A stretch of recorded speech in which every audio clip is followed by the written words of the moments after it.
తమిళనాడుపై full focus పెట్టింది Bharatiya Janata party అధిష్టానం. ఈసారి ఎలాగైనా పాగా వేయాలనే లక్ష్యంతో పావులు కదుపుతోంది. పార్లమెంట్ ఎన్నికల్లో చేసిన తప్పులు చేయకుండా జాగ్రత్తగా అడుగులు వేస్తోంది. ఏడాదిలోపే తమిళనాడు అసెంబ్లీ ఎన్నికలు ఉండడంతో ఇప్పటి నుంచే ఆట మొదలెట్టింది కాషాయదళం.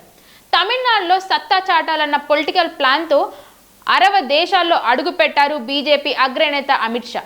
రాష్ట్ర పార్టీని సమర్థంగా నడిపే యోధుడిని ఎంపీగా చేయడంతో పాటు గెలుపు కోసం అవసరమైన రూట్ మ్యాప్ ని బ్లూ ప్రింట్ ని అందజేయనున్నారు.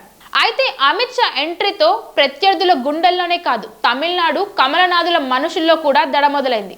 ఎందుకంటే రాష్ట్ర బీజేపీ చీఫ్ ఎవరవుతారన్న టెన్షన్ ఊపిరన్నకుండా చేస్తోంది. తమిళనాడు బీజేపీ కొత్త అధ్యక్షుడిపై ఢిల్లీ నుంచి ప్రకటన వస్తుందని భావించారంతా.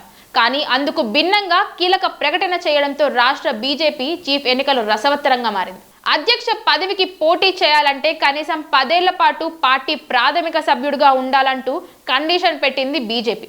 దాంతో ఇప్పటి వరకు రేస్లో ముందున్న మాజీ మంత్రి ఎమ్మెల్యే నయనార్ నాగేంద్ర పోటీపై కన్ఫ్యూజన్ ఏర్పడింది. జయలలిత మరణం తర్వాత అన్న డిఎంకేని విడిచి 2017 ఆగస్టులో బీజేపీ గూటికి చేరారు నాగేంద్ర.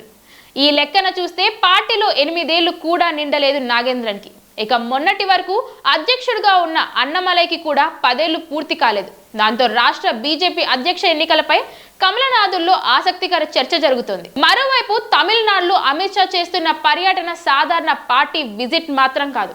ఖచ్చితంగా ఇదొక స్ట్రాటజికల్ మూవ్ అని, ఈ పర్యటన ప్రధాన ఎజెండా రాష్ట్ర అధ్యక్షుడి ఎన్నికే, కానీ ఫ్యూచర్ ప్లాన్స్ కూడా దాగుంది.